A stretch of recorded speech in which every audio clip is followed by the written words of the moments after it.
Hello বন্ধুরা, কেমন আছেন সবাই? আশা করি ভালো আছেন। আজকে আমি আপনাদের মাঝে আরেকটি নতুন রেসিপি নিয়ে আসলাম। রেসিপিটি হলো চিংড়ি মাছের ভর্তা। আমি আজকে আপনাদেরকে শিলপাটায় চিংড়ি মাছের ভর্তা করে দেখিয়ে দিব। এই চিংড়ি মাছের ভর্তাটা গরম ভাতের সাথে অসাধারণ লাগে। আর একটু ভালো খেতে গেলে তো পরিশ্রম করতেই হয়। তো চিংড়ি মাছের ভর্তাটা যাদের যাদের কাছে পছন্দ তারা আমাকে লাইক কমেন্ট করে জানাবেন। তাহলে চলুন দেখিয়ে নেই চিংড়ি মাছের ভর্তা তৈরি করতে আমার কি কি উপকরণ লাগবে এরকম ছোট ছোট চিংড়ি লাগছে, পেঁয়াজ লাগছে, শুকনো মরিচ, কাঁচামরিচ, ধনেপাতা কুচি, লবণ। তো বন্ধুরা চলুন আমি রেসিপিটি তৈরি করার জন্য প্রথমে আমি চুলার মধ্যে চিংড়ি মাছগুলা ভেজে নিব। আমি চুলার মধ্যে একটি কড়াই বসিয়ে দিয়েছি, তাতে দিয়ে দিব এখন চিংড়ি মাছগুলো। তো বন্ধুরা দিয়ে দিলাম আমি চিংড়ি মাছগুলো। দিয়ে আমি চিংড়ি মাছগুলো এভাবে একটু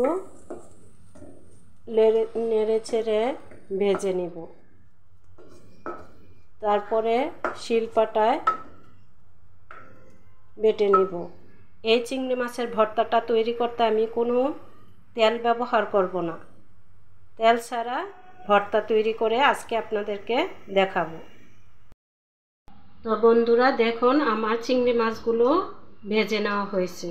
এরকম হয়ে গেলেই আমি ভর্তাটা এখন তৈরি করে ফেলব। ভর্তাটা তৈরি করতে প্রথমে আমি মরিচগুলা বেটে নেব।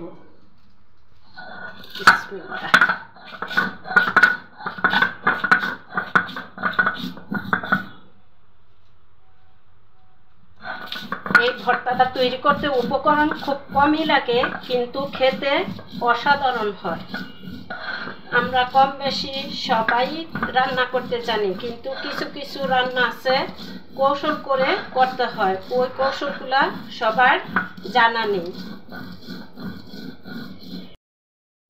এখন দিয়ে দিচ্ছি চিংড়ি মাছগুলো, মরিচটা বেটে নেওয়া হয়েছে।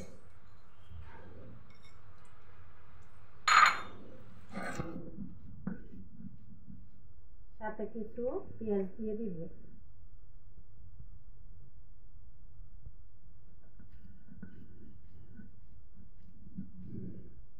এভাবে চিংড়ি মাছগুলো একটু আদা বাটা করে নেব। আবারও দিয়ে দিচ্ছি পেঁয়াজ কুচি, দিয়ে দিব পরিমাণ মতো লবণ, দিয়ে দিব ধনেপাতা কুচি, দিয়ে এখন আমি এটাকে আবারও বেটে নিব।